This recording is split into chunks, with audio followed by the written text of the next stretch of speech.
Oke, jadi saya terima pertanyaan nih.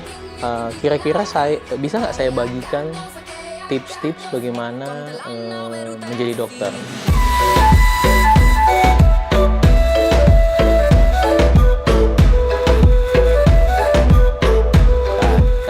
Yang bertanya kan pakai kata tips ya.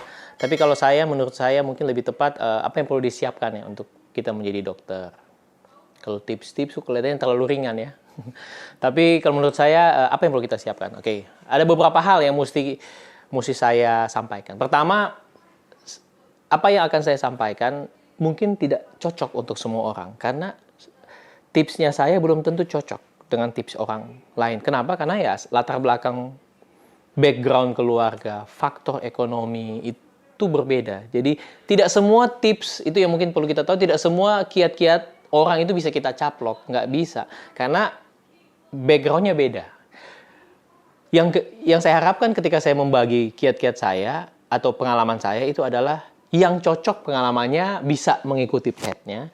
Yang kedua, yang sekiranya mungkin cocok bisa mempersiapkan diri gitu. Jadi wah ini saya bisa nih. Kalau yang memang udah sesuai jalur, wah ya berarti saya tinggal menambah kecepatan.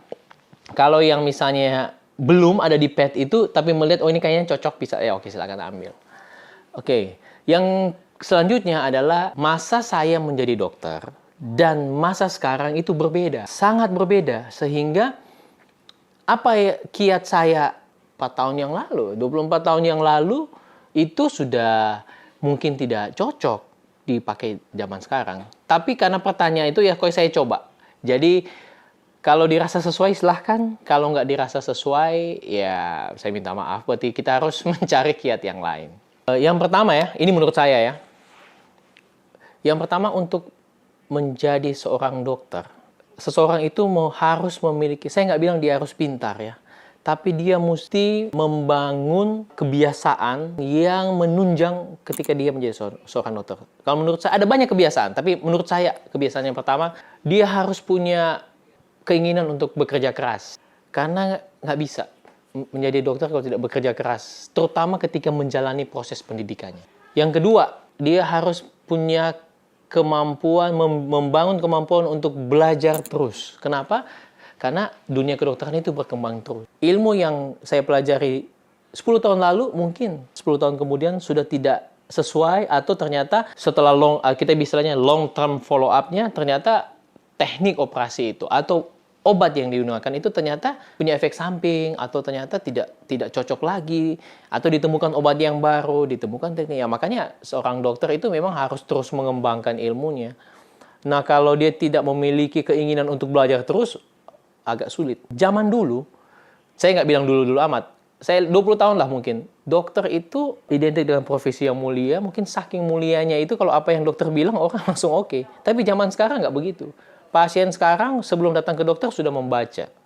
Di Google misalnya dia baca, yang dibaca terlalu superficial, terlalu tipis malah. Adanya datang ke dokter bukan minta saran, tapi malah berdebat. Padahal kalau saya sih, kalau di debat seperti itu, kalau saya nggak mau layani. Karena apalagi kalau dia ternyata datang bukan untuk mendengarkan sakitnya. Ada saya ketemu pasien seperti itu yang memang datang langsung berdebat. Malah lucunya misalnya dia datang begini, dok, kita kok sakit malaria. Karena saya, kalau bapak udah tahu sakitnya malaria, ngapain datang ke saya gitu misalnya. Jadi tapi tugas dokter kan harus tetap melakukan edukasi. Ya saya edukasi seperlunya. Tapi menurut saya ya, seorang dokter juga harus memberikan edukasi kepada pasien yang memang mau diedukasi. Karena ada pasien juga yang tidak mau diedukasi. Iya, nilai-nilai positif lain memang harus mengikuti ya. Kejujuran, integritas, itu gitu. Tapi menurut saya ini modal-modal dasar. Kemudian seorang dokter itu harus digerakkan oleh rasa kemanusiaan. Nah ini penting menurut saya, rasa kemanusiaan.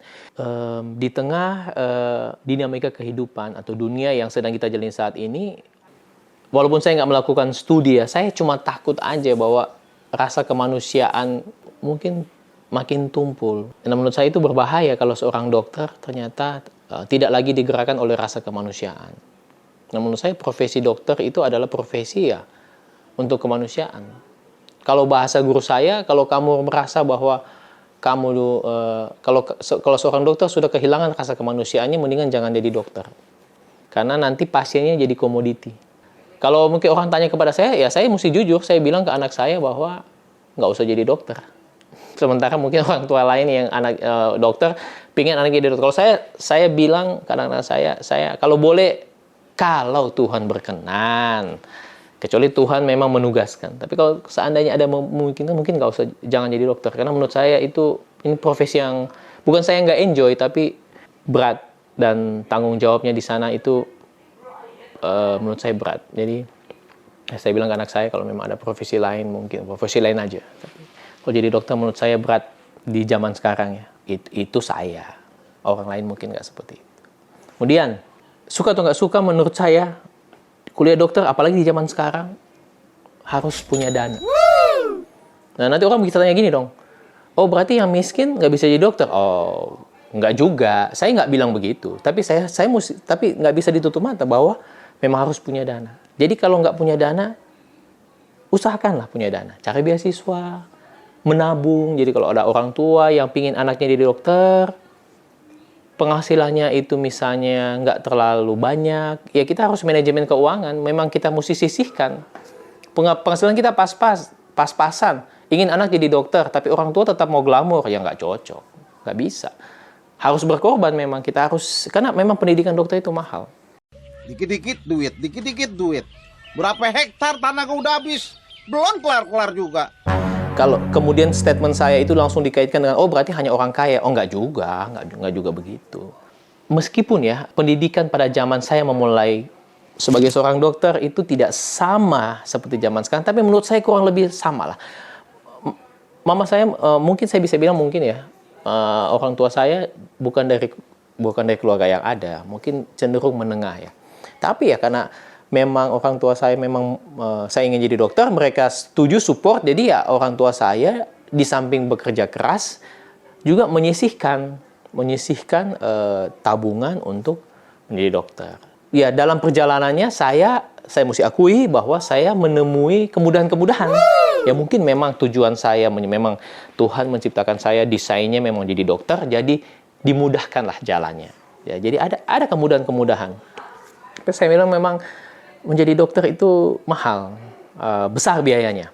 Jadi kalau nanti misalnya ada yang dapat beasiswa, kemudian dia merasa, oh nggak besar biayanya, coba cek. Pemerintah bayarnya berapa itu? Karsas kursus. Emangnya nggak pakai duit? Udah sana ke pasar. Jadi sebenarnya mahal, tapi dibayar oleh pemerintah. Jadi siapkan aja dari sekarang hal-hal seperti itu.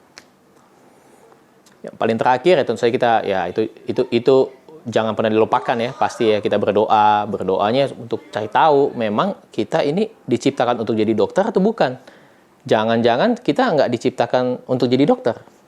Nah, kalau saya sih begitu ya. Jadi saya berdoa juga untuk bertanya sama Tuhan, saya memang jadi dokter atau bukan Tuhan? Jangan-jangan udah jadi dokter ternyata bukan itu tujuan saya diciptakan.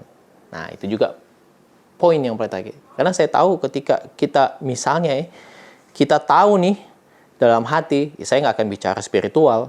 Itu masing-masing orang punya experience-nya masing-masing. Tapi ketika kita bisa tahu tujuan hidup kita, ketika kita mengalami kesulitan, kita tahu bahwa yang menciptakan saya akan provide saya melewati masa-masa ini. Ya, semoga sukses. Itu kiat-kiat dari saya mungkin. Ya, mempersiapkan dirinya, silahkan. Orang tua juga silahkan. Saya cuma bisa membagikan dan berharap semoga yang mendengarkannya bisa ditambahkan wawasannya seperti itu. Dan semoga bisa membantu. Terima kasih.